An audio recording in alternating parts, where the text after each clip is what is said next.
presentación, hay un librito, ahí lo pone usted y se presenta entero la pantalla. Claro, eso es lo que quiero hacer, pero no, yo estoy cambiando acá mis diapositivas y para ustedes no cambia, se quedan en la primera diapositiva, no sé qué pasa ahí. No sale, ya hemos hecho la prueba. Bueno, si es que alguien me da un truquito por interno, ya lo mejoramos en caso que hagamos virtual. Vamos a intentar hacerlos presenciales los siguientes, ¿ya? Listo, muchachos. A ver, vamos a hablar de lo que es dolor abdominal. Este es un tema básicamente de medicina interna. Pero nosotros, los cirujanos, también conocen este tema, los gastroenterólogos también tenemos que conocer muy bien este tema para hacer un adecuado manejo, un adecuado diagnóstico sobre esta patología frecuente en realidad, ¿ya? Muy bien. Entonces, lo primero que debemos hacer con el dolor abdominal es definir qué es, ¿no? En realidad es un poco difícil definir porque es como una sensación subjetiva de incomodidad, molestia o una sensación de que uno tiene algún daño interno en el abdomen, que algunas veces es cierto este daño y otras veces es algo fisiológico nada más, sin que haya daño objetivable. El dolor abdominal es la causa más frecuente por la que vienen los pacientes a emergencia, un servicio de emergencia. Generalmente, o bueno, en un porcentaje grande, es muy difícil poder tener un diagnóstico o una causa precisa de lo que es el dolor abdominal. Pero, ¿qué es lo que deberemos nosotros en la emergencia, o ya sea también a veces en consultorio que nos pueden venir, diferenciar cuándo sí necesita un manejo médico o quirúrgico urgente y cuándo puede ser derivado con sus analgésicos, pedirle sus exámenes, es decir, un dolor abdominal crónico, ¿no? Entonces, eso es lo primero que vamos a diferenciar, algo agudo de algo crónico. Más o menos la mitad de los casos, un 50%, digamos aproximadamente, de los dolores abdominales van a quedar sin diagnóstico. O sea, no vamos a poder saber cuál ha sido el motivo por la que ha presentado el dolor abdominal. Listo. Dentro de las causas más frecuentes que ocasionan el dolor abdominal, se ha hecho una tabla, digamos, para ver. Y en primer lugar está el dolor sin causa especificada, ¿ya? El dolor abdominal inespecífico. Luego vienen las apendicitis, las colecistitis, las patologías quirúrgicas van a la cabeza, digamos la obstrucción intestinal. Luego viene la patología ginecológica, estamos hablando de quiste de ovario, embarazos ectópicos, hasta una enfermedad pélvica inflamatoria, está en ese grupo, en el quinto grupo. Luego vienen las pancreatitis, ya en medicina, digamos, esto lo manejamos, o en gastroenterología. El cólico renal también es muy importante en cuanto a prevalencia. También en medicina vemos la enfermedad ulceropéptica y finalmente la diverticulitis. Dentro de las más frecuentes, llamémoslo, ¿ya? Existen otras muchas causas que vamos a ver algunas de ellas. Las más frecuentes vamos a estar dando algunos tips, digamos, ¿ya? Muy bien. Ahora, en los adultos es un tipo de enfoque y en pediatría tienen más o menos otro tipo de enfoque para diferenciar esta situación. En cuanto a adultos, por ejemplo, lo hacemos una división de mayores de 50 años y menores de 50 años para ver si hay alguna patología de mayor predominancia, llamemos. Por ejemplo, en los menores de 50 años, el dolor abdominal sin causa o inespecífico es la que es de mayor preponderancia. En cambio, en las personas mayores de 50 años, la patología del tracto biliar es la causa número 1. Como segundo lugar, recién tenemos al dolor abdominal inespecífico. En los menores de 50 años, la segunda causa es la apendicitis. Tercera causa, podemos ver patología del tracto biliar, patología ginecológica en las mujeres. En los mayores de 50 años, después del dolor abdominal inespecífico, tenemos a las apendicitis, a la obstrucción intestinal también, ¿ya? Y luego de eso viene ya la Doctor, pancreatitis, las patologías médicas, ¿ya? Por eso se le ha llamado, doctor, algunas veces se le ha hecho una diferencia, abdomen agudo médico y otro es abdomen agudo quirúrgico. También debemos hacer esta diferenciación en estos pacientes. Muy bien, doctor, entonces no se ven sus diapositivas. vamos a ponerle puntos de corte para llamar a quién le llamamos abdomen, según la duración, por si acaso, si es agudo, es subagudo o es crónico. Ya, el dolor abdominal agudo, aquellos que tienen la duración menor a una semana y generalmente es menor a 3 días. En estos casos el dolor es constante, intenso y suele acompañarse del estado general y el abdomen suele ser doloroso, la palpación. En cuanto al subagudo, no es un dolor urgente, que ya estaba más de una semana que estaba con dolor abdominal y tiene pocos síntomas, pausa sintomática. Doctor, no se ven sus diapositivas. A ver, ¿alguien habló? Sí, doctor, disculpe que le interrumpa, no se ven sus diapositivas. ¿No cambia? ¿Cómo? No, no está proyectando usted sus diapositivas. A ver, ¿por qué no?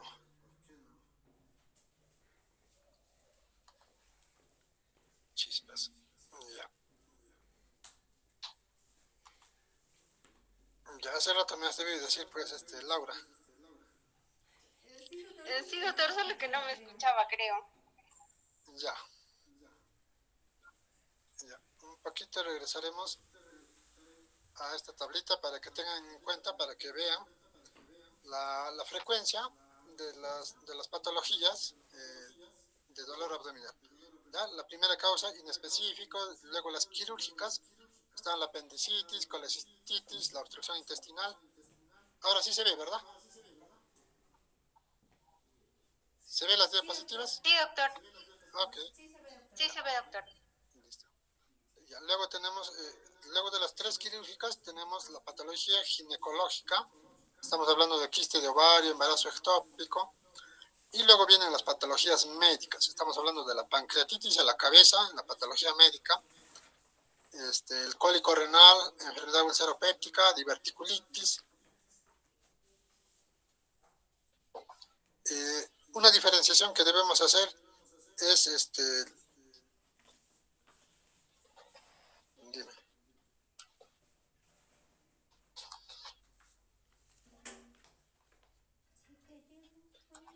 Ya. Una diferenciación que debemos hacer en personas mayores de 50 años y menores de 50 años. ¿Ya? De todas maneras, el dolor abdominal inespecífico es bien preponderante, sobre todo en las personas menores de 50 años. Y en los mayores de 50 es la patología del tracto biliar. Listo. Ya, nos quedábamos en este último ítem, en donde según la duración podemos clasificarlo en agudo, subagudo y crónico, según sea menor a una semana y el crónico mayor a 6 meses la duración del dolor abdominal. Muy bien. Entonces debemos también hacer una clasificación de los tipos de dolor que podemos encontrar en el abdomen. ¿Ya? El primero es el dolor visceral o el dolor cólico, ¿ya? Que se le llama. ¿Qué características tiene este dolor visceral? Es mal delimitado, no nos dice en qué parte hay dolor. A veces las personas se pueden tocar todo su abdomen o señalar todo su abdomen difusamente, ¿ya? No tiene un buen límite, tiene una intensidad creciente o a veces decreciente también. Puede acompañarse de síntomas vegetativos, taquicardia, sudoración, náuseas, vómitos. No suele estar más en la línea media que a uno de los lados, ya sea derecho o izquierdo, más es en la línea media. Eso es un tipo de dolor visceral. Y el otro dolor, el parietal o somático, esto sí tiene más características más finas, más detalladas. Por ejemplo, si le preguntamos al paciente dónde le duele, con su dedo nos puede decir casi el punto exacto donde tiene dolor. Puede ser el hipocondrio derecho, el epigastrio, nos señala con el dedo dónde le duele. Este es el dolor parietal o somático. y suele ser por una estimulación efectivamente del peritoneo parietal, ¿ya? Pero es un dolor más o menos sordo, no definible como quemante, no definible como cólico tampoco. Puede empeorar con la maniobra de Valsalva y los movimientos, ¿ya? La respiración puede empeorar a este tipo de dolor parietal. Puede aparecer defensa muscular o hiperalgesia también en la zona donde hay mayor dolor. Entonces, estos son los dos dolores, digamos, más frecuentes. El otro bien definido, bien localizado, y el otro mal localizado. ¿Ya? El tercer dolor es el dolor referido. ¿Ya? Es un dolor en una zona distante de donde se origina el daño, digamos. ¿Ya? Por ejemplo, el dolor cuando hay una colecistitis suele referirse a la escápula derecha. ¿Ya? El paciente refiere a la espalda, se agarra, y esa es la zona donde le duele, cuando la patología es en el tracto de la vía biliar o de la vesícula biliar, ¿no? La pancreatitis suele referirse hacia el dorso, a la espalda de la persona, ¿no? Esos son los dolores referidos. Entonces ya saben, el dolor parietal más fino y el dolor visceral menos delimitado.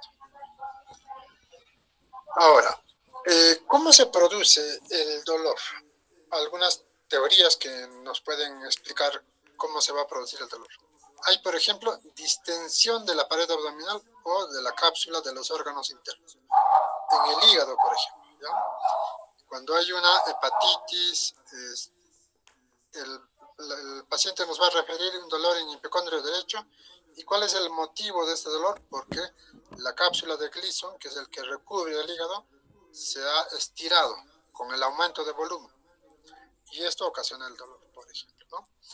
En otras ocasiones hay tracción de la raíz del mesenterio, una hipermotilidad intestinal o peristaltismo de lucha. En el peristaltismo de lucha sería la obstrucción intestinal, por ejemplo. La hipermotilidad es una teoría causante del dolor del intestino irritable, por ejemplo, ¿ya? Se sospecha que en los pacientes que tienen intestino irritable hay una hipermotilidad intestinal, que normalmente no sentimos dolor, pero esas personas que tienen este problema sí sienten el dolor a la hipermotilidad intestinal, por ejemplo. Lo otro es la irritación peritoneal por un proceso inflamatorio o una isquemia, y esto hace hincapié básicamente al dolor parietal o somático que habíamos hablado en la diapositiva anterior. ¿Qué debemos hacer con estos pacientitos en un servicio de emergencia? O algunas veces vienen hasta por consultorio y doblándose de dolor y están esperando su consulta nuestros pacientes, ¿no? Bien, debemos evaluar la estabilidad hemodinámica, la presión arterial, frecuencia cardíaca, saturación, ver que todo esté dentro de rangos normales. Si hay una alteración significativa, debemos estabilizarlo todavía, ¿no? Luego debemos averiguar sus antecedentes médico-quirúrgicos y vamos a ver en las siguientes diapositivas qué tanto interés tienen estos antecedentes. Debemos averiguar las características del dolor, qué tipo del dolor, dónde se localiza el dolor, una anamnesis, ¿no? Luego viene nuestro examen físico para ver las más características. Según estas características vamos sospechando ya de las patologías y según estas sospechas pedimos nuestros exámenes auxiliares. Muy bien. Respecto a los antecedentes, debemos ver si nuestro paciente es posoperado de alguna patología abdominal. Si efectivamente tiene cirugía, una o más, hay la posibilidad de que sea una obstrucción intestinal por bridas y adherencias. ¿Ya? Entonces, esto es importantísimo. O a veces el paciente no nos dice, no nos dijo, no le hemos preguntado, pero en el examen físico nos podemos dar cuenta que tiene una cicatriz. Y si está un poco distendido, viene por dolor abdominal, sospechamos de una obstrucción intestinal. Otro antecedente importante es la arteriosclerosis. ¿Qué sospechamos en un paciente con arteriosclerosis y dolor abdominal? Una isquemia intestinal sospechamos. En cuanto a antecedentes de alcoholismo, sospechamos pancreatitis o una cirrosis hepática con distensión abdominal por ascitis. En las dislipidemias, hiperparatiroidismo, también podemos sospechar pancreatitis. a sabiendas de que una de las causas de pancreatitis es la hipertrigliceridemia, ¿ya? Los triglicéridos elevados pueden ser causa de pancreatitis. El alcoholismo puede ser causa de pancreatitis. La hipercalcemia puede ser causa de pancreatitis. ¿Listo? Ahí la importancia de los antecedentes. En antecedente de hipotiroidismo o diabetes o Parkinson, sospechamos una oclusión intestinal o una suboclusión intestinal. ¿Ya? En el hipotiroidismo todo está lento, hay hipomotilidad intestinal. Nos puede llevar a una suboclusión intestinal, a un fecaloma también nos puede llevar. En la diabetes mellitus igual, hay motilidad intestinal disminuida. En el Parkinson, ya sea por su enfermedad propiamente dicho, o por la medicación para mejorar el Parkinson, se puede producir una hipomotilidad intestinal. También nos lleva a una suboclusión intestinal. Si viene una mujer con dolor abdominal, vamos a sospechar una gestación o una patología ginecológica, un quiste de ovario, tenemos que preguntar la fecha de su última regla. Entonces hay que tener en consideración, ¿ya? En sexo femenino, en edad fértil, por ejemplo. Bien, muy bien. Ahora vamos a ver algunas otras características. ¿Ya? La localización puede ser intraabdominal, extraabdominal o a veces ni siquiera es precisado, por ejemplo. Debemos analizar las características del dolor, cómo ha iniciado, cuál fue el curso de ese dolor, la evolución, el tipo de dolor, si parece ser visceral o parece ser somático, si hay factores agravantes o aliviantes. Con todo esto vamos sacando conclusiones y descartando algunas patologías.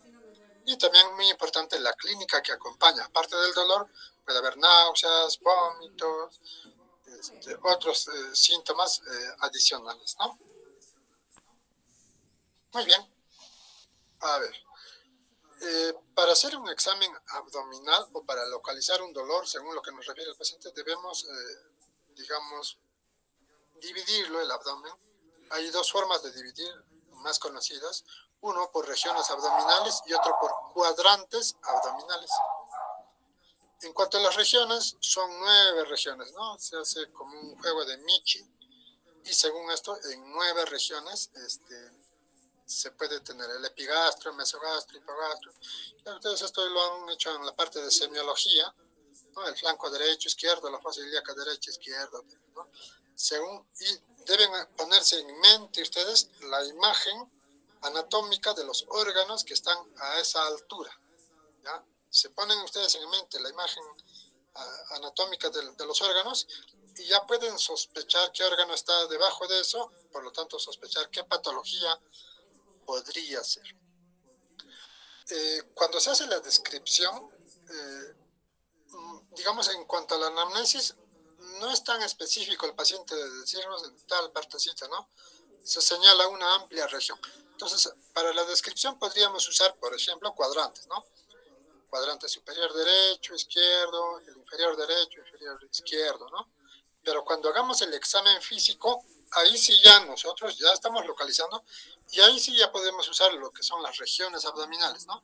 El dolor se localiza en el hipocondrio izquierdo, de repente, ¿no? En el flanco derecho, según donde nosotros al examinar ya detallemos un poco más preciso, ¿ya? Muy bien. A ver, vamos a hacer mención de las patologías que hay más frecuentemente y ustedes tenganlo en mente. ¿Y cómo se van a memorizar o grabar, digamos, ¿no? Siempre vean imágenes abdominales de los órganos intraabdominales y de acuerdo a esa ubicación van a poder ver qué patologías. Por ejemplo, en el cuadrante, en el hipocondrio derecho, ya puede ser causa una neumonía, una pleuritis, porque está en contacto con el hipocondrio derecho, ¿no? Una úlcera duodenal, una apendicitis retrocecal, un infarto agudo de miocardio, una hepatitis viral, por ejemplo, tumores hepáticos o de las vías biliares o de la vesícula biliar, las colecistitis, pancreatitis, hasta pielonefritis, ¿ya? Todos estos podrían ser causa de dolor en el hipocondrio derecho. En el epigastro son más delimitado, digamos. Una úlcera péptica, una colecistitis, una pancreatitis, y aquí sí va a ser más frecuente el infarto agudo de miocardio. A veces cuando no hemos preguntado antecedentes, un infarto estamos tratándolo como una úlcera, ¿ya? Cuando ya sabemos que es el paciente obeso, antecedentes de infarto, vienen por dolor en epigastrio y nosotros estamos pensando en una úlcera, pero era un nuevo segundo episodio de un infarto agudo de miocardio. En el hipocondrio izquierdo, una gastritis, úlceras gastroduodenales, vólvulo gástrico, como una parte del antro está hacia la parte del hipocondrio izquierdo, se puede presentar vólvulos gástricos, por ejemplo. O una lesión en el vaso, luego de un accidente, por ejemplo. Si tiene dolor en esta zona, sospechamos que hay rotura de vaso, por ejemplo. Una pielonefritis. Las pancreatitis, el primer lugar donde se irradian, inician en el epigastrio, pero se van a irse al hipocondrio izquierdo, las pancreatitis. Ya es el primer lugar donde se va a irradiar. Las neumonías basales, las pleuritis o los derrames pleurales también. En la parte del mesogastro, una obstrucción intestinal, las úlceras duodenales, algunas apendicitis van a manifestarse ahí, las pancreatitis. Para que tengan en cuenta la pancreatitis, un concepto algo básico sería en el hemiabdomen superior, pongámosle a todas las pancreatitis, ¿ya? Dolor abdominal en el hemiabdomen superior, posibilidad de pancreatitis. Si nuestro dolor es en el hemiabdomen inferior, poca posibilidad de que sea pancreatitis, ¿ya? La cetoacidosis diabética puede producir por sí sola dolor abdominal y muchas veces ya ha habido estos errores diagnósticos en donde se trataba de una cetoacidosis, ya sea un debut de la diabetes o en un diabético conocido que viene por dolor abdominal. Hay que pensar primero en cetoacidosis diabética, ya con un examen de orina, un examen de AGA, electrolitos, podemos hacer el diagnóstico de cetoacidosis y nos olvidamos de otras patologías. Una isquemia mesentérica o hernias estranguladas también pueden ser en el mesogastro. En la fosa ilíaca derecha, las clásicas apendicitis, ya es el lugar de las apendicitis. El divertículo de Meckel también es su lugar preferido, la fosa ilíaca derecha. Quiste de ovario en las mujeres, una adenitis mesentérica es la otra causa. El diagnóstico diferencial de las apendicitis, ¿cuál es? Una adenitis mesentérica. La ileitis, la enfermedad pélvica inflamatoria en las mujeres, es muy frecuente en el hemiabdomen inferior, ¿ya? Mujer con dolor más o menos recurrente, de dolor en el hemiabdomen inferior, en las fosas ilíacas o en el hipogastrio, pensemos en una enfermedad pélvica inflamatoria. El embarazo ectópico tiene que ser agudo, muy agudo, y de inicio brusco, el embarazo ectópico, ¿ya? La perforación de ciego, la enfermedad inflamatoria tipo Crohn, las hernias inguinales o los cólicos renouretrales también están en la fosa ilíaca derecha. En la izquierda, si tenemos un dolor intenso agudo en la fosa ilíaca derecha, sospechamos de apendicitis. ¿Y qué pasa si este dolor intenso agudo tenemos en la fosa ilíaca izquierda? Sospechamos diverticulitis. ¿Listo? Acuérdense, apendicitis a la derecha, diverticulitis a la izquierda. En varones. En mujeres, además de eso, hay que pensar patología ovárica, por ejemplo, ¿ya? Embarazo ectópico, algún tumor en el colon, enfermedad inflamatoria tipo Crohn o colitis ulcerativa. Las hernias, muy frecuente, a veces no lo inspeccionamos, vemos hay una masa y tiene el dolor el paciente. Solo con haberlo inspeccionado ya hubiésemos tenido el diagnóstico de una hernia inguinal estrangulada. Pero como no nos hemos dado la molestia de mirarlo, a veces se nos pasó y estamos pidiéndole ecografías, exámenes de laboratorio para demorarnos un poco más en el diagnóstico, ¿ya? Muy bien, en el hipogastrio, ¿qué tenemos? Las apendicitis, la patología ginecológica, hasta una infección urinaria puede ocasionar dolor en el hipogastrio, los cólicos renouretrales, la torsión testicular, una retención urinaria. Varias veces lo he visto, que los pacientes vienen con dolor en el hipogastrio y cuando lo examinamos vemos que tiene una masa en el hipogastrio, ¿ya? Entonces, ¿qué era? Era un globo vesical, era una retención vesical que estaba ocasionando dolor abdominal intenso, ¿no? Solo con haber examinado ya teníamos el diagnóstico y no necesitábamos otros exámenes más. Muy bien, vamos a hacer casi algo repetitivo de lo que ya habíamos hablado en la diapositiva anterior, algo repetitivo, pero que se nos quede más o menos las causas de dolor abdominal, para ir descartando uno a uno según lo que vamos encontrando en cuanto a los exámenes, ya sea de laboratorio o al examen físico también.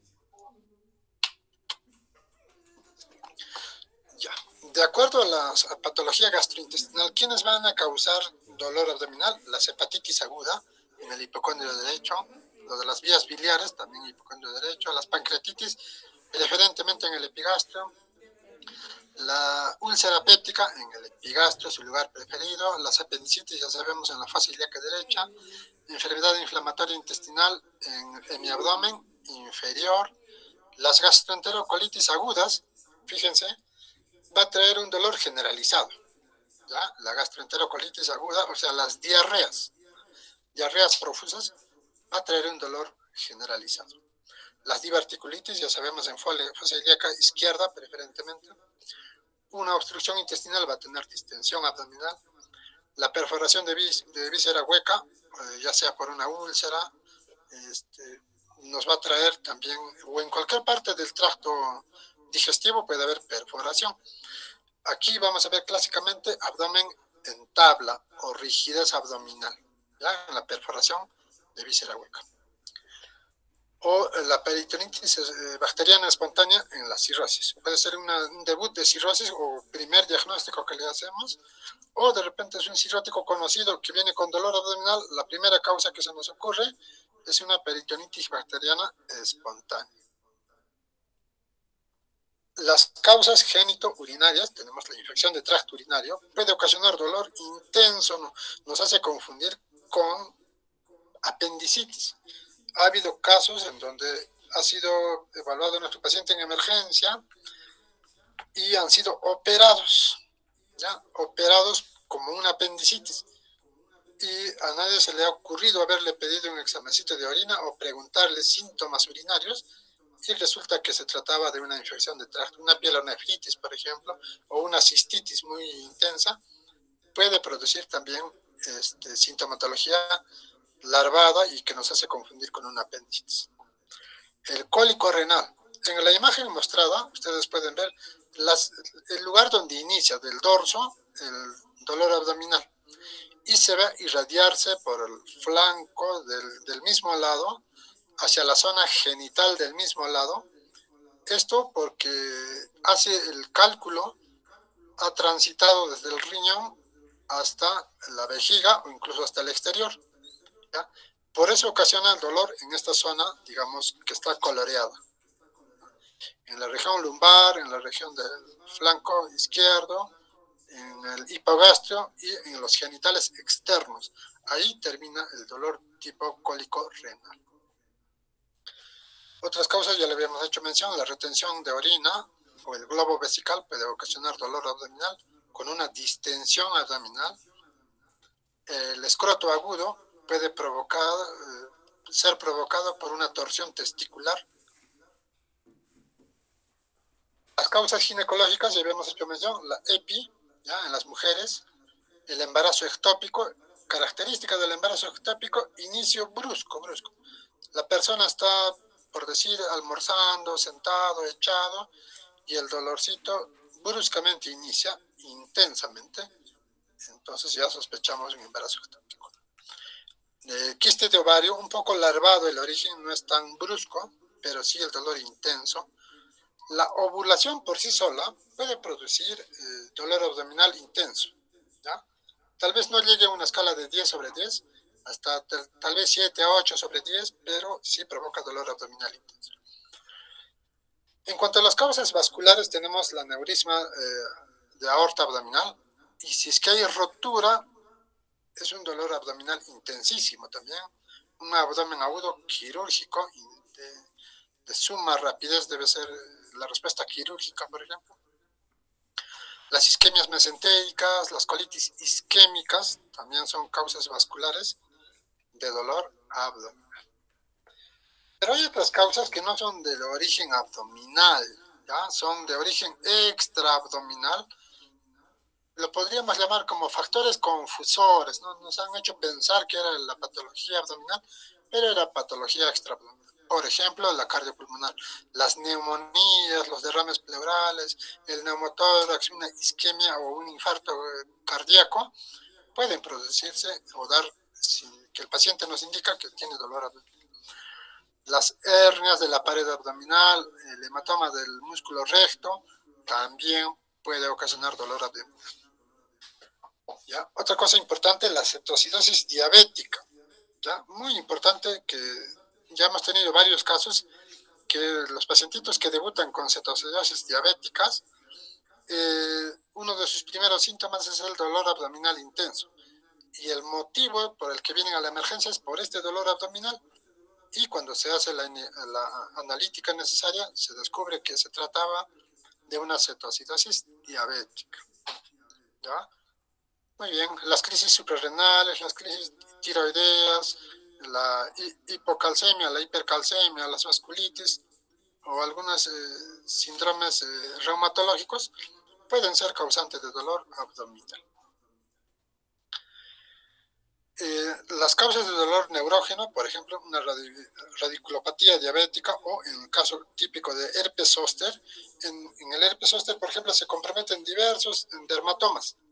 Si este dermatoma comprometido está en el abdomen, nos va a hacer confundir buscando causas intraabdominales cuando era de la piel, ¿no es cierto? Afectación de la piel o dolor referido prácticamente. ¿Y qué es lo que vemos, por ejemplo, en el herpes zóster? Que debe ser unilateral, no puede ser bilateral, ¿ya? El dolor que es unilateral, desde la línea media hacia un lado, ¿ya? Es clásico este dolor de la línea media a un solo lado, y podemos ver algunas lesiones o cicatrices de sus lesiones dérmicas que ha tenido, de las ampollas, de las lesiones que ha tenido. Podemos ver algunas cicatrices en esa zona donde siente el dolor y por lo tanto nos acercamos a que su dolor es se me fue el término exacto del dolor causado por el herpes zóster, incluso permanentemente puede haber este dolor, ¿ya? Muy bien, listo. Y la más frecuente, ya saben que es el dolor abdominal inespecífico, sin causa, sin motivo aparentemente, y esto va a ser por exclusión, es decir, hemos investigado abdomen agudo quirúrgico, abdomen médico, hemos descartado, digamos, colecistitis, pancreatitis, con examen de laboratorio, y aparentemente los exámenes salen dentro de lo normal. ¿Y quiénes en teoría podrían haber ocasionado esto? Una apendicitis resuelta espontáneamente, por ejemplo. ¿Ya? Las patologías ginecológicas benignas, una torsión de quiste de ovario o que se resuelve espontáneamente, por ejemplo. También puede ser la migración de los cálculos renales que han migrado con dolor, pero finalmente lograron salir, por eso ya no se encuentra nada en los exámenes. Igualmente, los cálculos de la vesícula que van a migrar por el colédoco pueden migrar con mucho dolor. Una vez que logran salir por la ampolla de Vater, este dolor cede, ¿ya? Y se ha resuelto espontáneamente. Y en los exámenes a veces no encontramos nada positivo. Entonces, estos son los dolores abdominales inespecíficos. Y la presentación más frecuente del inespecífico es en el epigastrio, en el cuadrante inferior derecho. Tenemos que haber reevaluado a nuestro paciente que ya esté sin dolor abdominal para darle de alta. Y todos estos pacientes tienen una mejoría casi del 90% hacia las 3 semanas. ¿Listo? Muy bien. Vamos incidiendo un poquito más.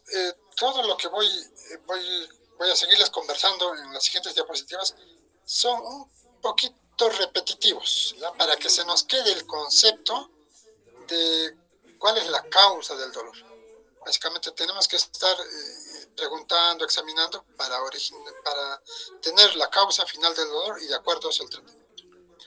Por ejemplo, el inicio del dolor abdominal, cuando es brusco, es por una perforación de una úlcera gástrica, una úlcera duodenal, una rotura de un aneurisma, una rotura de embarazo ectópico, un infarto intestinal o un infarto de miocardio. Estos van a tener todos inicio brusco, ya cuestión de segundos, tal vez minutos. Y cuando no es así, es un inicio insidioso, de varios minutos, de horas, en donde hay procesos inflamatorios, procesos infecciosos, una obstrucción intestinal, también puede ser inicio insidioso. Es decir, empiezan con una intensidad leve y se va aumentando cada vez más de intensidad. En cuanto al tipo del dolor, si es un dolor cólico, es decir, el paciente cómo nos refiere o cómo debemos preguntar, si el paciente siente como si fuese, se esté torciendo ahí adentro, ¿ya? Sus intestinos estén doblándose, torciéndose, sospechamos la afectación de vísceras huecas. El intestino, el estómago, el colon, las vías biliares van en este rubro también, por si acaso.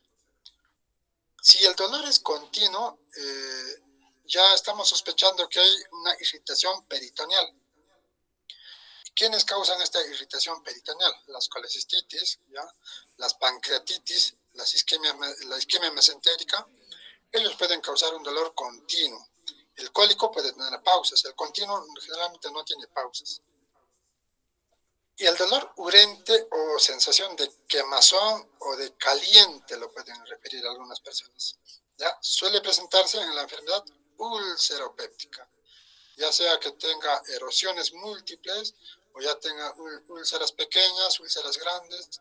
Entonces va a provocar un dolor más o menos quemante, urente. Muy bien. En cuanto a la cronología y el tiempo de evolución, debemos relacionar qué es lo que ha causado el dolor abdominal. Por ejemplo, la comida copiosa lo llamamos a la comida abundante, ¿ya? O comida con alto contenido de grasas, ya podemos llamarlo. Puede provocar una pancreatitis, la ingesta aguda de alcohol, ya sea en los alcohólicos crónicos o en los bebedores sociales, una ingesta aguda de alcohol puede provocar una pancreatitis. Los traumatismos, si sabemos que hay un antecedente de traumatismo, sospechamos un daño de órganos, digamos, macizos o de órganos huecos también. El estreñimiento nos puede llevar a un fecaloma. Este fecaloma puede ser causa de un dolor abdominal también. Los episodios repetidos de gastritis a una perforación intestinal o a una úlcera gástrica. Una perforación gástrica, perdón. Ahora, si este dolor se modifica, es decir, cambia, al inicio estaba cólicos, con pausas, y se vuelve continuo, sin pausas, va a indicar una complicación. ¿Ya? Un dolor más o menos visceral se convierte en un dolor somático. ¿Y qué factores hay que modifican?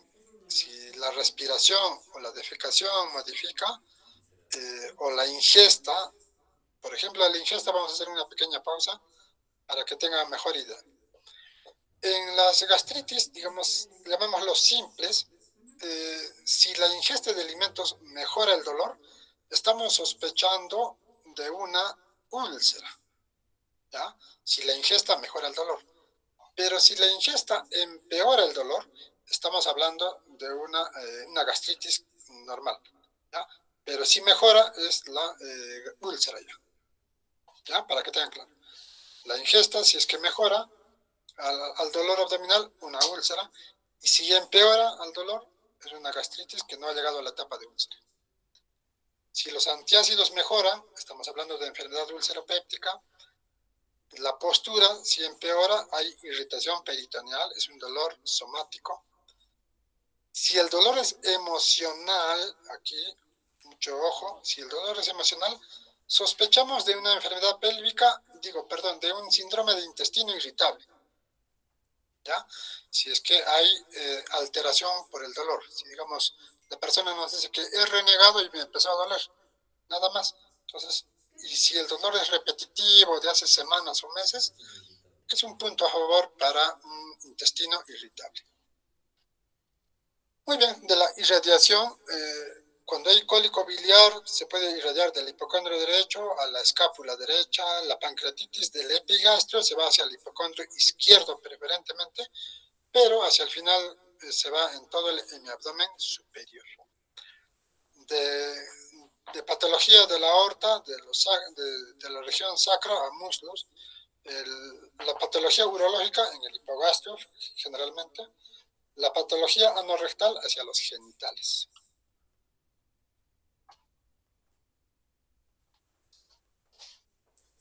Muy bien, ahora vamos a la clínica acompañante al dolor abdominal.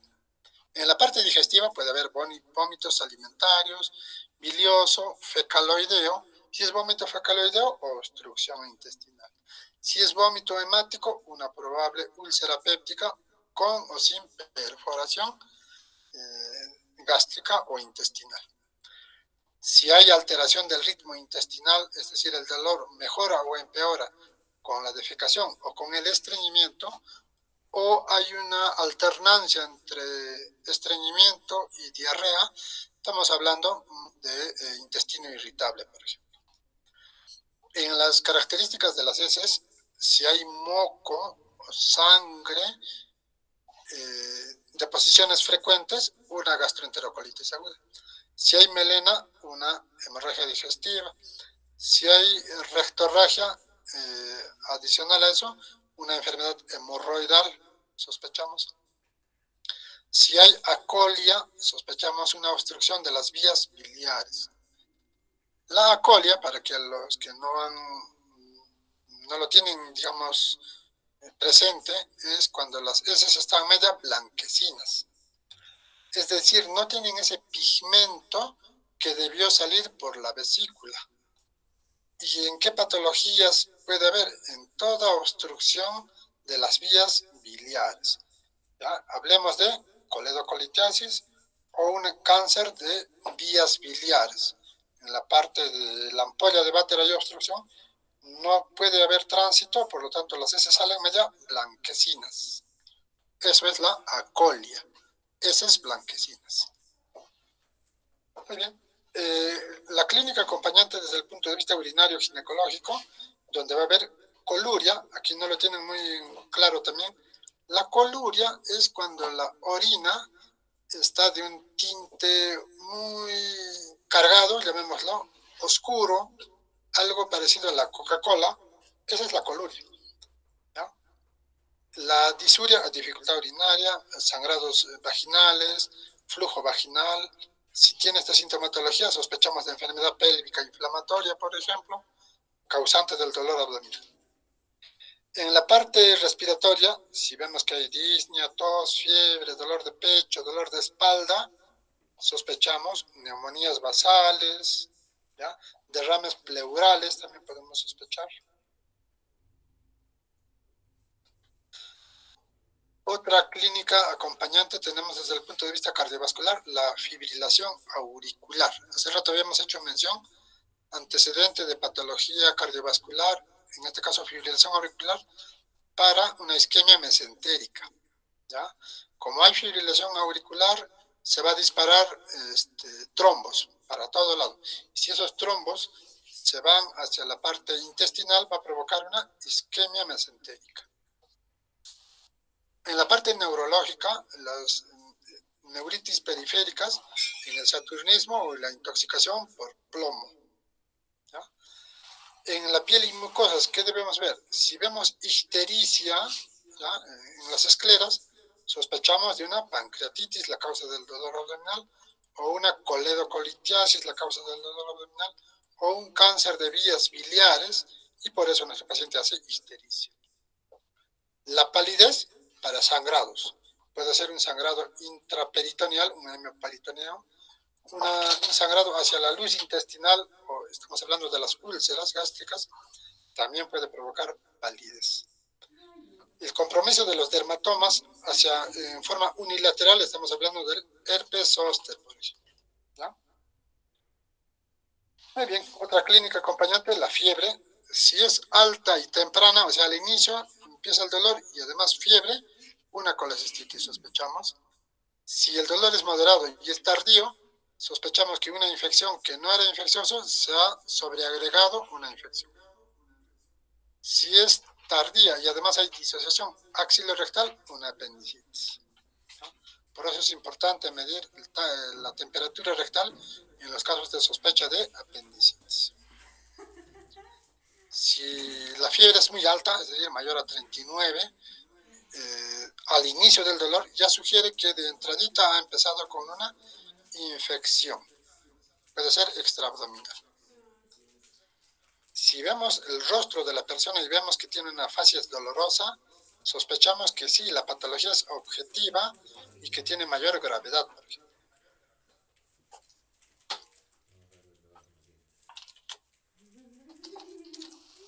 A ver, en caso de que nuestro paciente lo encontremos en shock, es por casos de sepsis, una pancreatitis grave, una peritonitis, una perforación, es decir, patología sumamente grave que lo ha llevado a un estado de shock en nuestro paciente.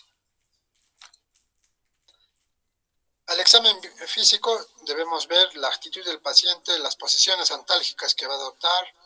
Siempre debemos inspeccionar que no tenga cicatrices para sospechar una oclusión intestinal por bridas y adherencias, si hay distensión, si hay hernias de la pared. En la parte inguinal, muy importante ver que no haya hernias que estén causando obstrucción intestinal. En la auscultación, los ruidos hidroaéreos están muy aumentados en las gastroenterocolitis, acuérdense. En las diarreas hay aumento de ruidos hidroaéreos. Los ruidos hidroaéreos pueden ser metálicos en la obstrucción intestinal y hay un silencio en el hilo, acuérdense. Un pacientito con un abdomen distendido y le auscultan, no hay ruidos o están muy escasos, es un hilio paralítico o un hilio adinámico, acuérdense. Los ruidos están disminuidos en caso de peritonitis.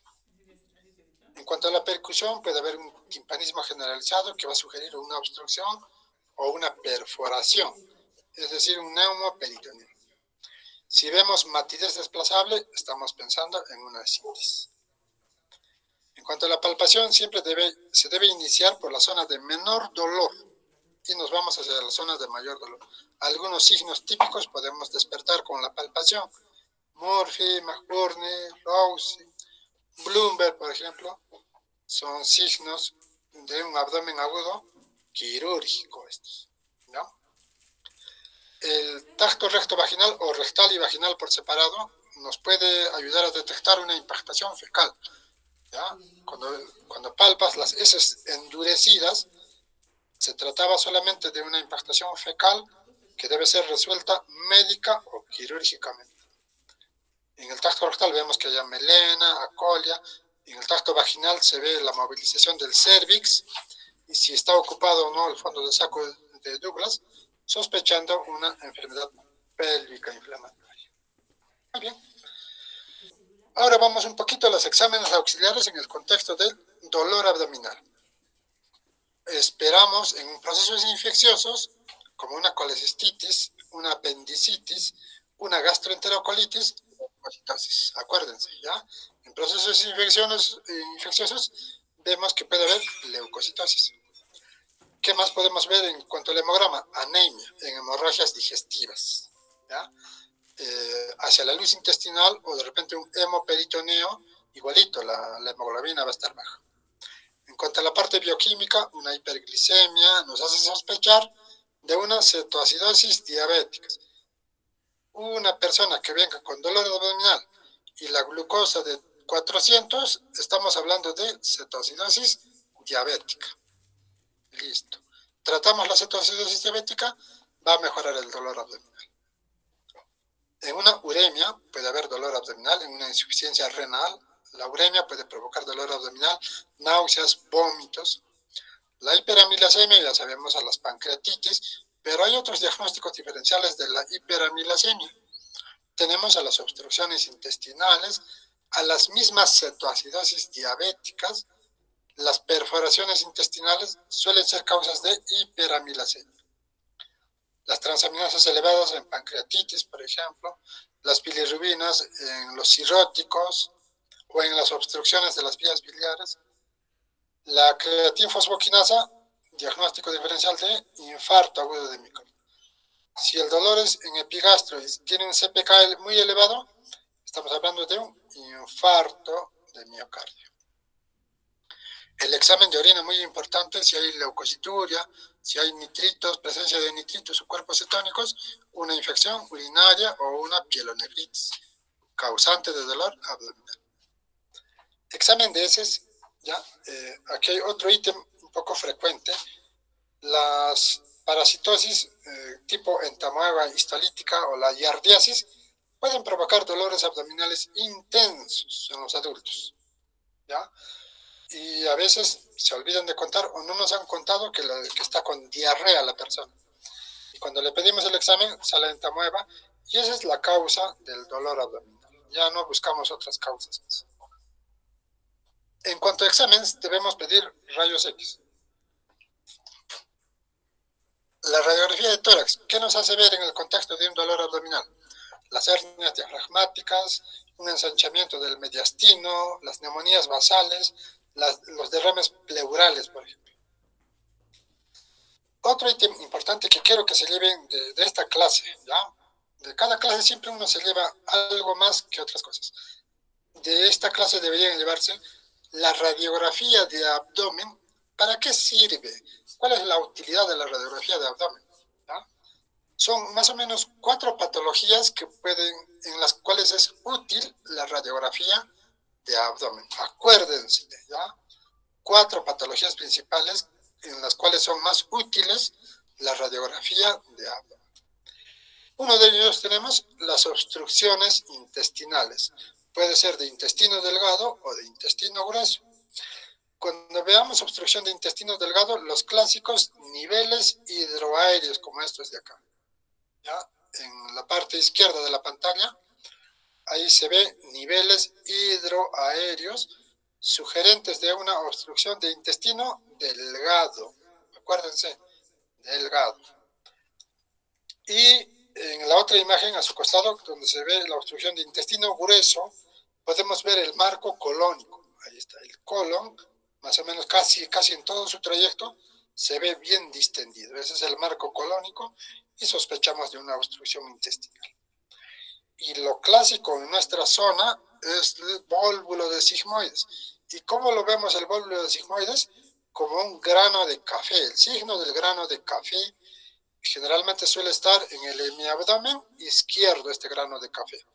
Un gigante grano de café que no lo tenemos acá en la imagen, ¿ya?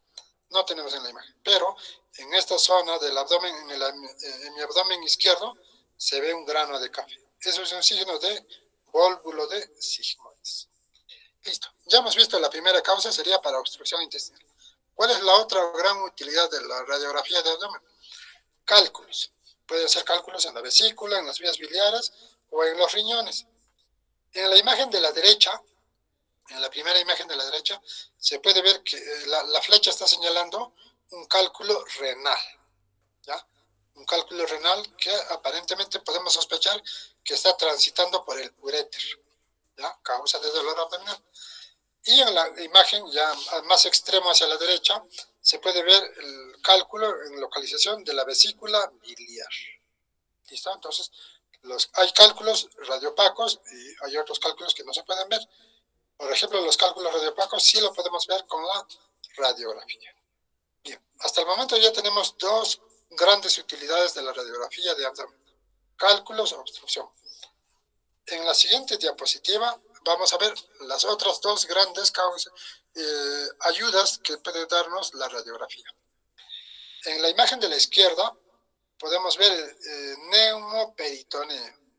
Es decir, vamos a poder ver perforación intestinal con una radiografía de abdomen, pero debe ser en posición de pie. ¿Ya? La radiografía se puede tomar con el paciente echado o con el paciente de pie. Con el paciente de pie podemos ver el signo de neumoperitoneo, que generalmente es en el lado derecho. porque en el lado izquierdo lo que se ve es la cámara gástrica. Esto es la cámara gástrica, la parte del fondo gástrico, ¿ya? Pero la parte derecha no debiera haber ningún tipo de sombra, y el cual si lo vemos, ya sospechamos una perforación intestinal. Eso sería la tercera utilidad. Y la cuarta utilidad de la radiografía de abdomen es la localización de cuerpos extraños, ¿ya? En la radiografía del medio y la de la derecha se puede ver cuerpos extraños. Esto es de un infante que ha ingerido ahí aparentemente unos juguetitos, ¿ya? Se ha ingerido. Podemos ver con la radiografía para ver que transiten espontáneamente, y si son cuerpos extraños punzantes o cortantes, de repente van a necesitar manejo quirúrgico, ¿no? Hasta vemos algunos niveles que está causando por ahí obstrucción también. Y la última imagen es un cuerpo extraño en la ampolla rectal, ¿no? Y en las patologías, qué sé yo, llamémoslo psicológicas, psiquiátricas, o bueno, de otra índole, podemos localizar cuerpos extraños en diferentes partes del cuerpo. Muy bien, jóvenes, eso es lo que quiero que se lleven de, por lo menos de esta clase, las 4 grandes utilidades de la radiografía de abdomen. Bien, nos falta un par de diapositivas más para que terminemos. Ahora, ¿qué otros exámenes tenemos para el dolor abdominal? La ecografía. ¿En qué sentido nos ayuda la ecografía? Para detectar, por ejemplo, ascitis. En esta imagen se puede ver que hay ascitis, ¿ya? Puede ser una cirrosis hepática, una nefropatía muy avanzada que ha provocado ascitis, o una carcinomatosis peritoneal, ¿no? Cuando vemos abundante líquido, puede ser, esos son los diagnósticos diferenciales, ¿no? Un cirrótico o un cáncer en el peritoneo. Secundario, obviamente. No suele haber cáncer primario en el peritoneo. Generalmente es cáncer secundario, con un foco primario que habría que averiguar. Muy bien, las colecistitis son muy bien caracterizables por ecografía, ¿ya? Las colecistitis.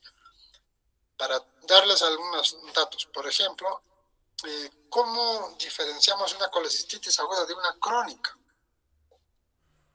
La colecistitis aguda va a tener un gran tamaño de la vesícula, acuérdense, gran tamaño de la vesícula. ¿Cuál es el tamaño normal o hasta cuánto es tolerable la longitud de la vesícula? Hasta 8 centímetros. Anteriormente se decía 10 centímetros, pero ahora las guías ya lo han bajado a 8 centímetros de longitud de la vesícula. Y el diámetro transverso debería tener no mayor a 4 centímetros. Si nuestra vesícula sobrepasa estas medidas, estamos hablando de una colecistitis aguda. ¿Cuál es la característica de la colecistitis crónica? Que no está tan grande, pero que su pared está muy engrosada.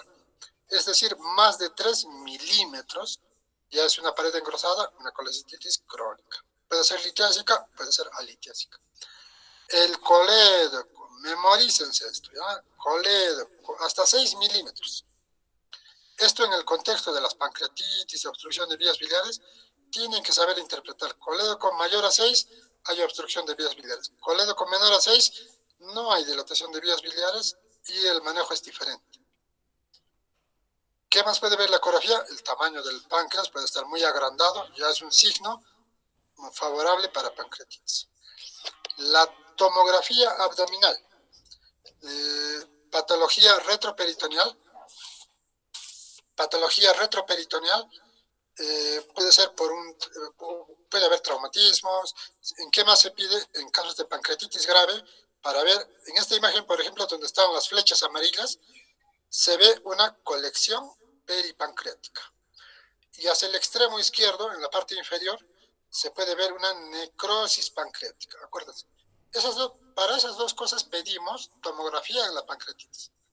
O ver una necrosis pancreática como de la esquina inferior derecha, o ver una colección peripancreática, la que está señalada por las flechas amarillas. Ese es el motivo por el que pedimos tomografía. A veces cuando la radiografía no es definitorio, la obstrucción intestinal se puede ver con una tomografía, como la imagen superior derecha, en donde se ve algunos niveles hidroaéreos y se ve dilatación de las asas intestinales. Esto también es una obstrucción intestinal. Muy bien. ¿Qué otros exámenes? Un electrocardiograma nos detecta infarto agudo de miocardio por la elevación de la onda ST. Elevación de onda ST. En el examen de AGA y electrolitos vamos a encontrar una acidosis, alteraciones hidroelectrolíticas. La paracentesis nos ayuda a descartar una peritonitis bacteriana espontánea. En casos de sospecha de hemorragia digestiva vamos a pedir endoscopía alta, endoscopía, colonoscopía, para ver si hay enfermedad de úlcera péptica o una colitis también, ¿ya? Acuérdense, un tip para diagnosticar peritonitis bacteriana espontánea debe haber recuento de neutrófilos mayor a 250, acuérdense, ¿ya? Con eso, solamente con eso, diagnosticamos peritonitis bacteriana espontánea. Recuento de neutrófilos mayor a 250 por milímetro cúbico. Muy bien. Y esta es nuestra última diapositiva. Con esto terminamos. Bien. Finalmente, ¿qué debemos hacer en un servicio de emergencia? Estabilizar hemodinámicamente a nuestro paciente, valorar si necesita manejo quirúrgico.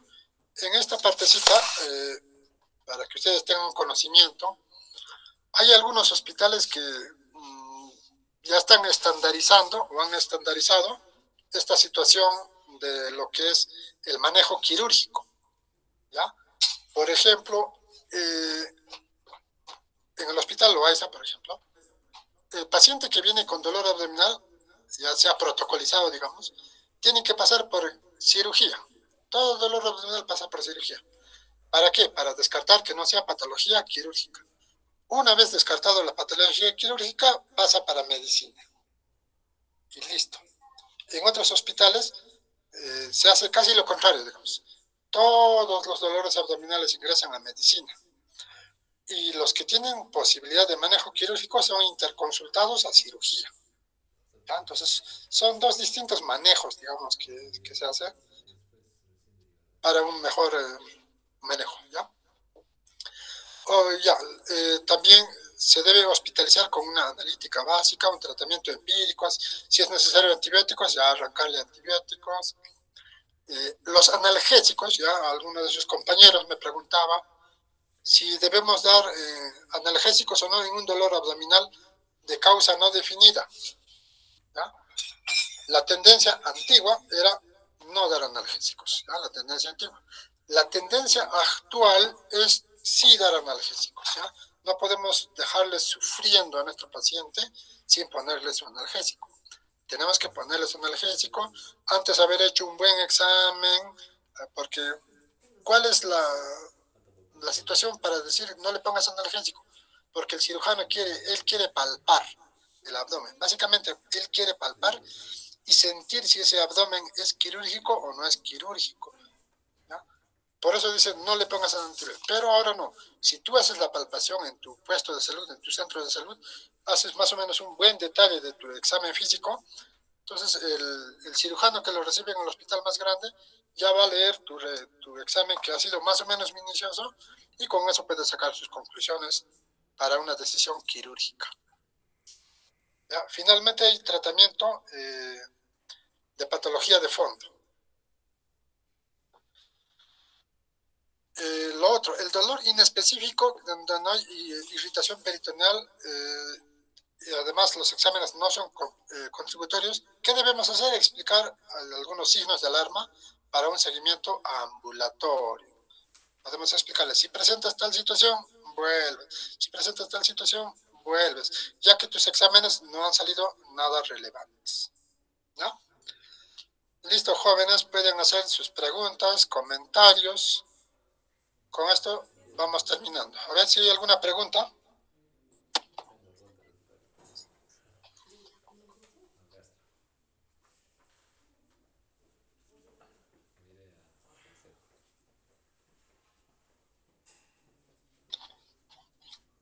Jóvenes, una pregunta por ahí, comentario.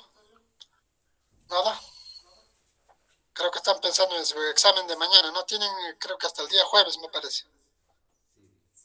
Sí, doctor. Ok, ya, entonces nosotros vamos a quedar el examen para el día martes ¿Ya hemos coordinado la hora, Laura, o todavía? Aún no, doctor. Ya, va a ser el día martes y está pendiente coordinar la hora. ¿Ya? Gracias, doctor. Listo, ya, con eso terminamos, jóvenes. Hasta luego, estudien. Hasta luego, doctor. Gracias. Hasta luego, doctor. Gracias. Doctor, gracias.